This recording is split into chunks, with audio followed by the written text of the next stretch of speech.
Les psychiatres disent que les troubles tels que le SSPT sont incurables, qu'au contraire il faut les gérer avec des médicaments pour le reste de votre vie. Ce n'est pas de la bonne médecine, mais ça rapporte gros.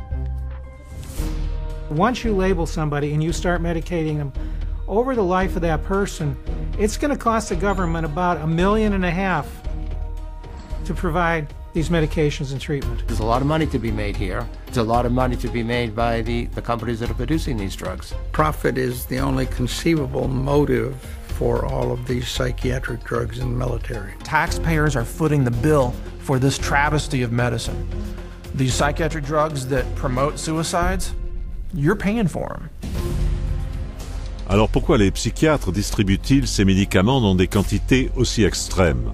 Parce qu'il est bien plus facile de donner une pilule aux gens que de les aider.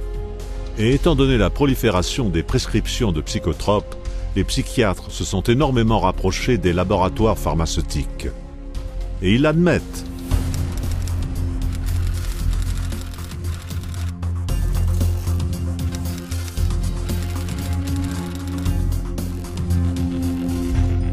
Malheureusement, où que vous regardiez, vous trouvez des conflits d'intérêts d'ordre financier.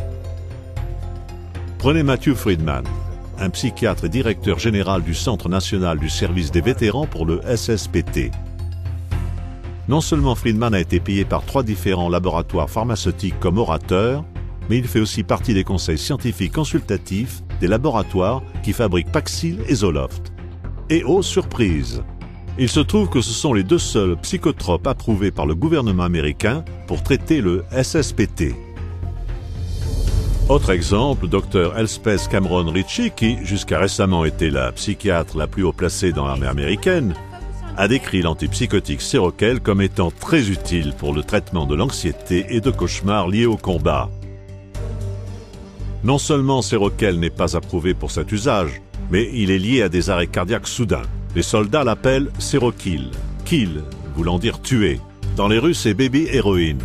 La même année, Ritchie était la vedette d'un webcast financé en partie par le fabricant de Seroquel, dans lequel elle vantait l'utilisation de médicaments psychiatriques sur le champ de bataille. Of course, I'm a psychiatrist, so I tend to think of psychiatric medications, and we treat soldiers with medications, with cognitive behavioral therapy, and other sophisticated treatments on the battlefield. Enfin, il y a le psychiatre et ancien brigadier général Stephen Xenakis. Quand il était dans l'armée, il faisait pression pour augmenter la fréquence des actions de dépistage parmi les soldats. Aujourd'hui, l'armée fait passer des tests de dépistage à son personnel jusqu'à 5 fois, ce qui inclut un dépistage obligatoire quand on revient d'un déploiement et un suivi 6 mois plus tard. Et derrière ces tests de dépistage, les conflits d'intérêts abondent. La mise au point d'un questionnaire recommandé par le médecin en chef de l'armée a été financée par Pfizer, le fabricant de l'antidépresseur Zoloft. Un autre programme de dépistage pour les militaires et leurs familles est administré par un groupe qui reçoit des millions de dollars de 8 laboratoires pharmaceutiques différents. Xenakis, quant à lui, s'est recyclé. Il est en passe de se faire des millions en tant que PDG d'une société qui vend un dispositif pour scanner le cerveau, et son plan est de s'en servir pour diagnostiquer le SSPT. Bref, en psychiatrie, une des grosses motivations, c'est l'argent, apparemment pas l'aide. Et pourtant, sans réformer ce système défectueux, le service des vétérans américains a récemment embauché 1600 travailleurs de la santé mentale, rien que pour pourvoir aux problèmes que la profession a elle-même aggravés. If all we're doing when we get more mental health professionals is more of the same thing, but then it's a fool's errand. Et envers le soldat qui s'est engagé par sens du devoir et a servi avec honneur, cela équivaut à une chose, trahir sa confiance. One of the things I have the benefit of really is getting thousands of emails a week, whether it's from veterans or other people suffering from pharmaceutical damage. It's specifically veterans these days. We see an increase. We see people calling out and saying they feel betrayed. They are very proud to serve, fight for their countries, protect, the people back home, their loved ones.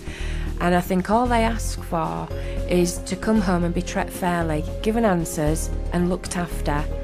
And they're not looked after, they're told, it's all in your head, it's mental, take the tablets, it'll cure, go away, and that's it.